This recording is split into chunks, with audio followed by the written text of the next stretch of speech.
Welcome to Public Domain Video Theater presented by the great detectives of old time radio. From Boise, Idaho, this is your host, Adam Graham. If you have a comment, email it to me, box13@greatdetectives.net. Well, today we're going to bring you another episode of the 1959 to 1960 Philip Marlowe series. This one is Season 1, Episode 23. Original air date is March the 8th, 1960, and the title is Murder is a Grave Affair.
I'd like to see Mrs. Gilbert. Whom shall I say is calling? Miss Mitchell. Lydia Mitchell. Will you wait in here, please?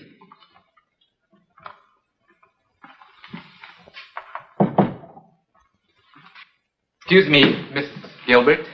There's a Miss Mitchell to see you. I'm afraid I don't know the lady. Then it's about time you did. Your husband and I love each other. Wow. That's a dramatic entrance if ever I saw one. You must be an actress. I'm serious, Mrs. Gilbert. It's all right, Sammy. Won't you sit down? Of course, if you're more comfortable standing. Larry and I love each other. So you said. Oh, this is Mr. Lawford. How do you do? Oh, never mind him. He's an old friend of the family. Now, where were we? Oh, yes, you're in love with my husband. And he loves me. Well, I can understand that. You're very attractive. Does he intend to make a star of you in the next picture he directs? I'm not joking, Mrs. Gilbert. My dear child, Don't patronize me. I'm 23. Why, we are sensitive, aren't we? What do you intend doing about Larry and me? What would you suggest? Give him a divorce. Is that what he wants? Yes. You can tell Larry I won't stand in his way. Mrs. Gilbert, I don't know what you must think of me these last few months. I appreciate the strain you must have been under. Now, if you'd like to go tell Larry the happy news, I'm sure you'll find him at the studio. Thank you for being so understanding.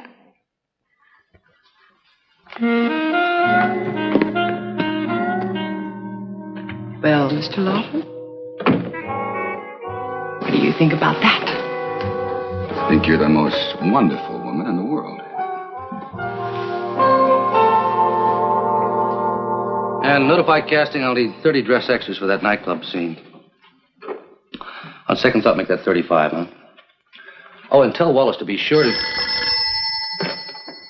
Mr. Gilbert's office. Just a moment. Miss Mitchell.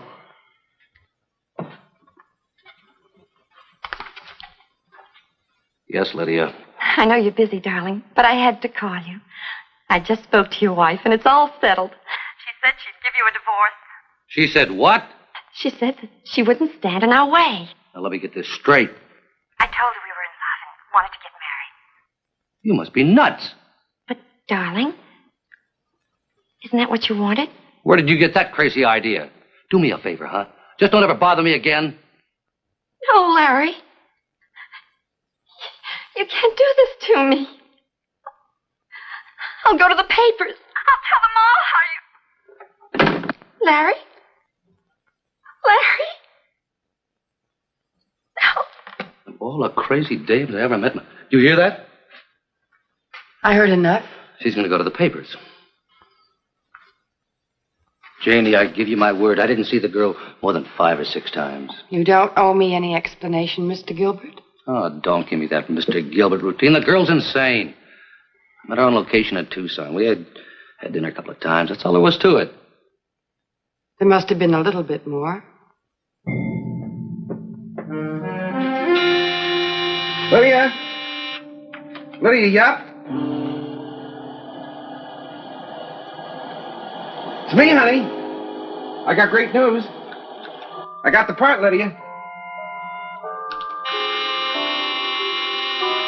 Lydia?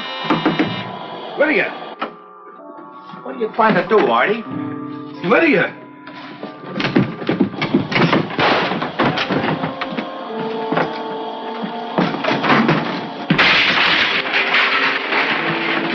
Let's get her out of here. She's dead. No. No, you're wrong. Lydia? Lydia? Lydia, honey? Operator, give me the police department. This is an emergency. That's where I cut in.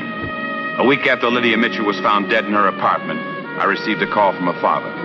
Mr. Mitchell was understandably emotional. That's where Arthur found her. Right there. If only I'd come home earlier, maybe I could have stopped them. You could have what? My daughter was murdered, Mr. Marlowe. She was murdered by that Lawrence Gilbert. The director? He told Lydia he wanted to marry her. That's why she came to Hollywood. Well, then it's your theory that when your daughter kept running after him... My daughter wouldn't run after a married man. She was brought up proper. He led her on. I appreciate your feelings, Mr. Mitchell, but according to these clippings... They're a pack of lies. Does it say there that Lydia had a big cut across the back of her head? No. No. She was hit from behind and then the gas was turned on.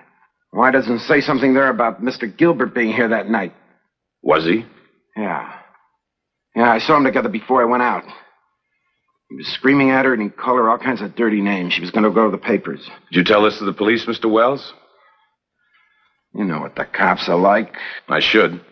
I was one myself. Sorry, I didn't mean it that way. Just that Larry Gilbert's a big shot and she was a... Go ahead, Arthur. Say it. She was a nobody, but she was my daughter. And I'm not going to let her murderer get off scot-free. You help me, Mr. Marlowe. I'll see what I can find out.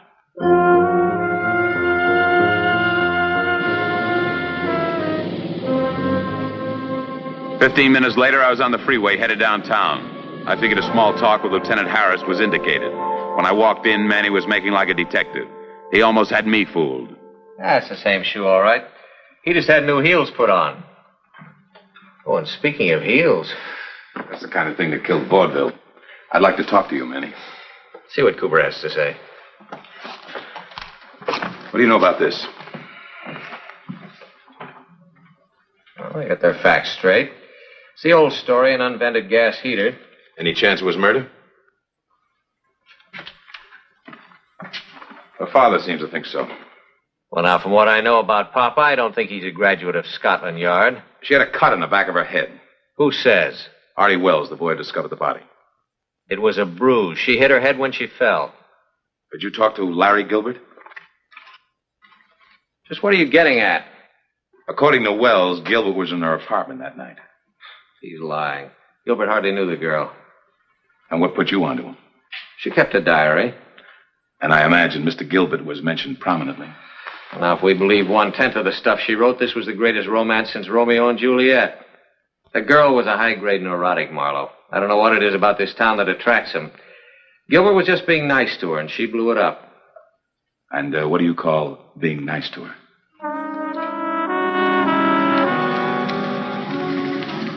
The right fellow was obviously Larry Gilbert. 90 minutes later, I drove up to the studio. Getting by the gate man wasn't difficult. My real problem will be getting by Mr. Gilbert's secretary. Would you like to sign your mail now? No, I would not. Just what do you think you're doing? Performing the duties of a secretary. And obviously not to your satisfaction. Now, you listen to me. You've had me on the rack for a week. Ever since that... Oh, Janet, you know how I feel about you. The same way you felt about Lydia Mitchell. What do you want me to say? So I made a mistake. You made a mistake? All right, I made hundreds. I'm a man. Maybe a poor excuse for one, but I never claimed to be anything more. You're the only thing I care for. Please, let me go. Ever since the first day you came into this office. Yes? Mr. Gilbert? What do you want? 5 minutes of your time. My name's Marlowe. I'm a private investigator. I'm busy. Clear out. How well did you know Lydia Mitchell? Why? Her father thinks she was murdered. Must run in the family. What? Insanity. I never said more than a dozen words to the girl. I explained all of that to the police. I met her in Tucson while I was shooting a picture. She was starstruck. I told her if she ever got to Hollywood, look me up. And she did. Yeah. I saw her once or twice. Is that a crime? That depends on the last time you saw her. Do you know an actor by the name of Artie Wells? No. Well, he claims he saw you in her apartment the night she died. He's a liar. I was home all evening. When was the last time you talked to your wife? You should keep in closer touch. That's what I keep telling him. Certainly is a small world. Just fancy running into you here. Just fancy. Darling.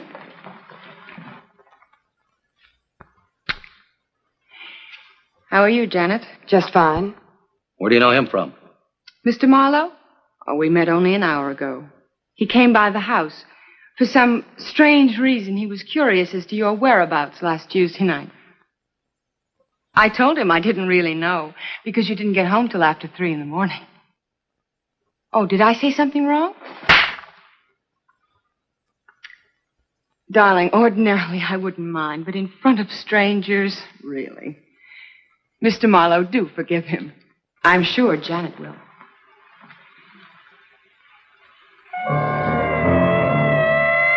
Two hours later, I was in the prowl car with Lieutenant Harris. We were on our way to the cemetery where Lydia Mitchell had been buried just 1 week before. I had convinced the authorities to exhume the body. There were several interested observers. We had brought along Artie Wells to represent the family.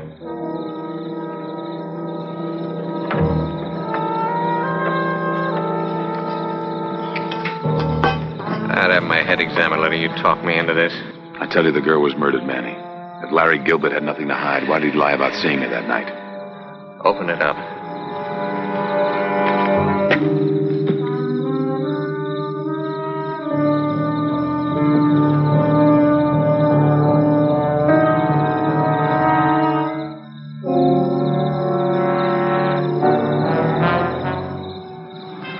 Let's get back to town.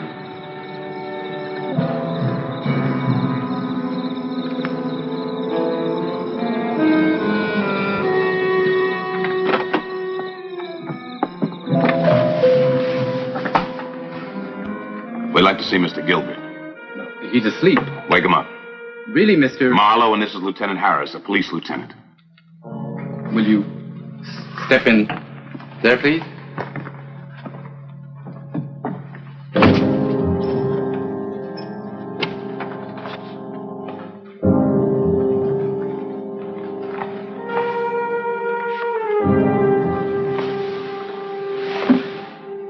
Must have known we were getting close.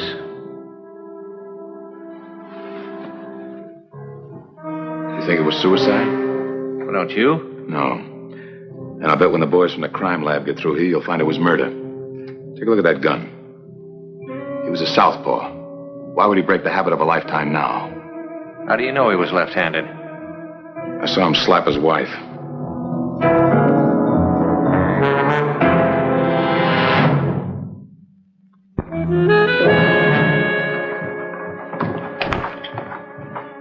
That was Larry Gilbert's last shot. At 7 o'clock in the morning, they removed his body. At 8, they were grilling my client at headquarters. Lieutenant Harris never believed in wasting time. Why don't you make it easy on yourself, Mr. Mitchell? I didn't kill him, Lieutenant. He deserved to die, but I didn't kill him. You felt he was responsible for your daughter's death? He was. That's why Gilbert removed her body, so you couldn't prove she was murdered. That's right. I told you he killed Lydia, but you wouldn't listen. You said it was an accident. Why don't you keep out of this? Does that go for me too, Lieutenant? Oh, Mr. Marlowe. Don't worry, Mr. Mitchell. We'll have you out of here in no time. You're an optimist. Use your head, Manny. Whoever killed Gilbert had to know his way around the house. Now, how did he get in there? Through the service entrance. The doors were wide open. And you were there last week. But that Chinese fellow wouldn't let me see him. But you didn't give up, Mr. Mitchell. And last night... No. All right. Why don't you go downstairs with the sergeant?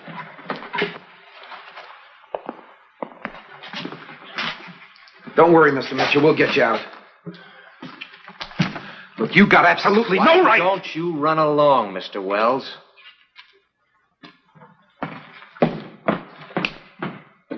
What did you find out about this? You can't trace it, can you, Manny? Give us time. Who are you kidding?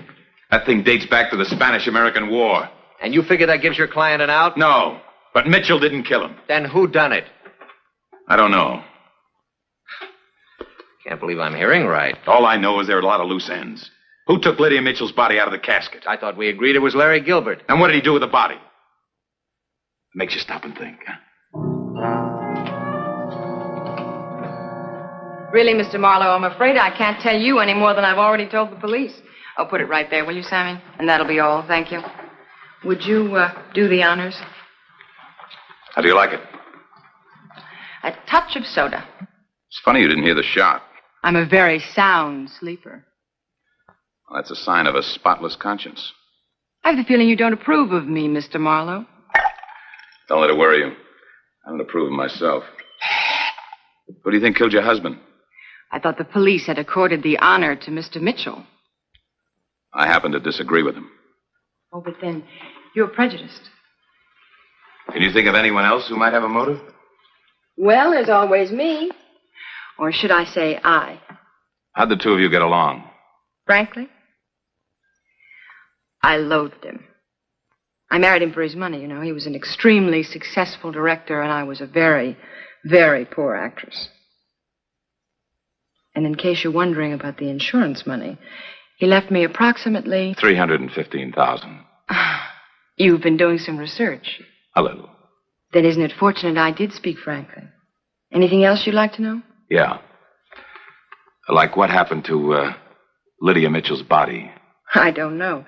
But if I happen to run across it, I'll be sure and call you.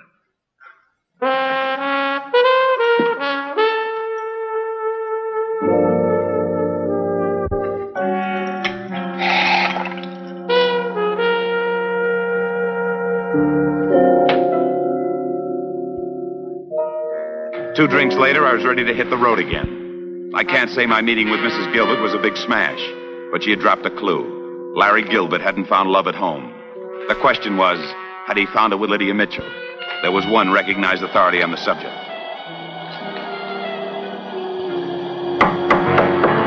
Who is it? Marlowe. Just a second.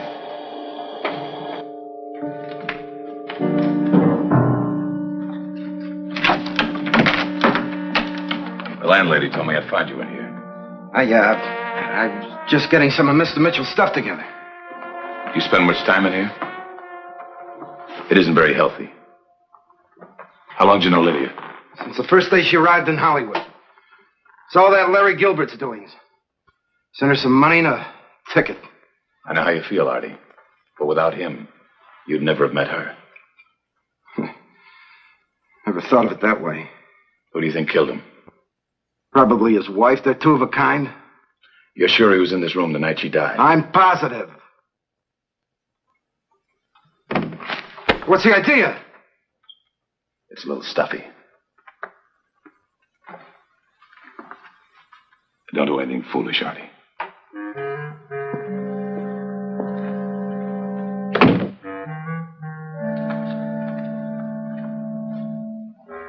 Am I intruding? It's all right. I was just cleaning up his desk. How long had you worked for him? 7 years. 7 horrible, lovely years. And you loved him? How could you tell? Then along came Lydia Mitchell. There were 100 Lydia Mitchells. But this one was different. This one threatened to go to the papers. You think that frightened him?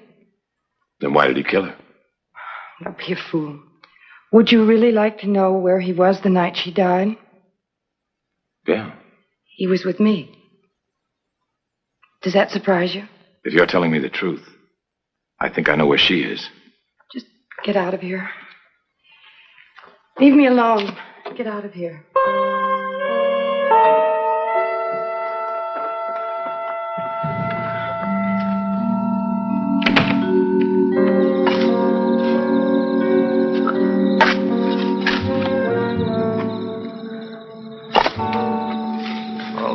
screwball ideas. I don't know why I let you lead me around by the nose. You love me, remember? Give me a cigarette. Here he is.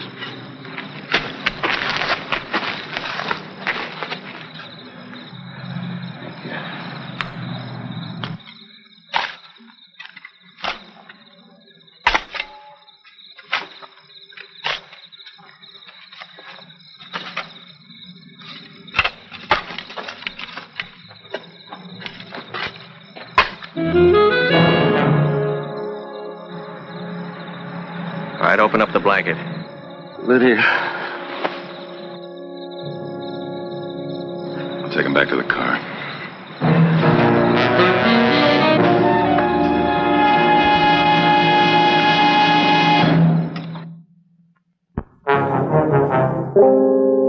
An hour after we discovered Lydia Mitchell's body back in the same grave, we were down at headquarters.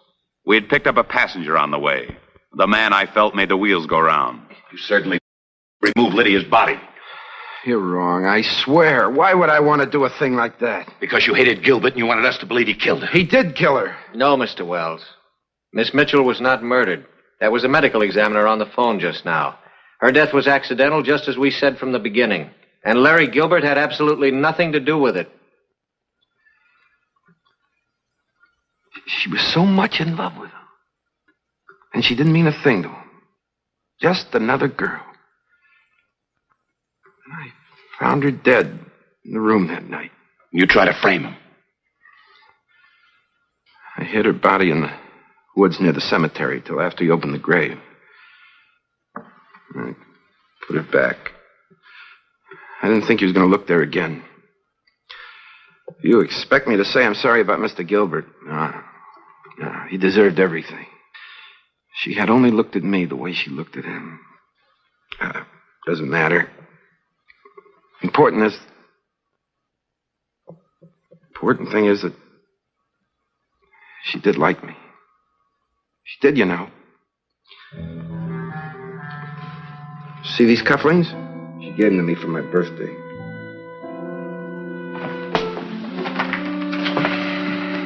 I guess that does it. Does what? You mean you still don't see who murdered Larry Gilbert? Said it wasn't him.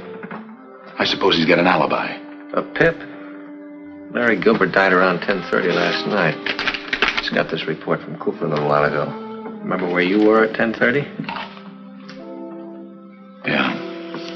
We were driving back from the cemetery. And who was along for the ride?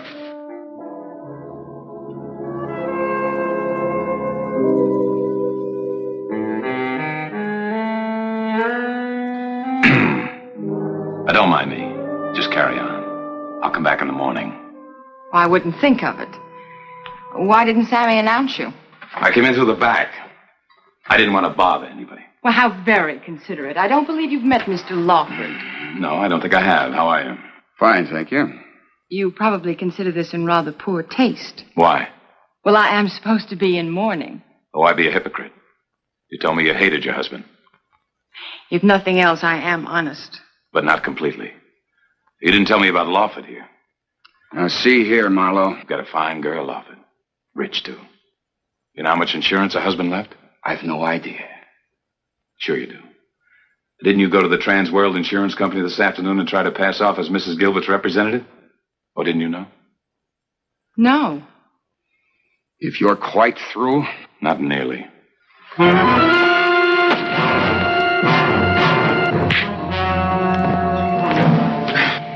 That was very impressive. Thanks. What do you think of him as our killer? Oh, I'm afraid I don't see it. Neither do I. And that puts it squarely up to you. I beg your pardon. You killed your husband. Oh, Mr. Marlowe, please. You knew the police would catch on fast enough that he didn't commit suicide. That's why you put the gun in his right hand. You, of all people, knew he was left-handed, but you made one mistake. You forgot to prepare an alibi for yourself. Well, I told you I was in bed at 9 o'clock asleep. Then you should have heard the gunshot. I thought the police established the shot was at 10:30. How would you know? It was just established 20 minutes ago while I was at headquarters. Oh. Well, I guess I goofed. I guess you did. Do you think we could drop him off downtown? I'd hate to have Sammy find him here. Shall we take my car or yours? Let's take mine. I don't think you'll be coming back.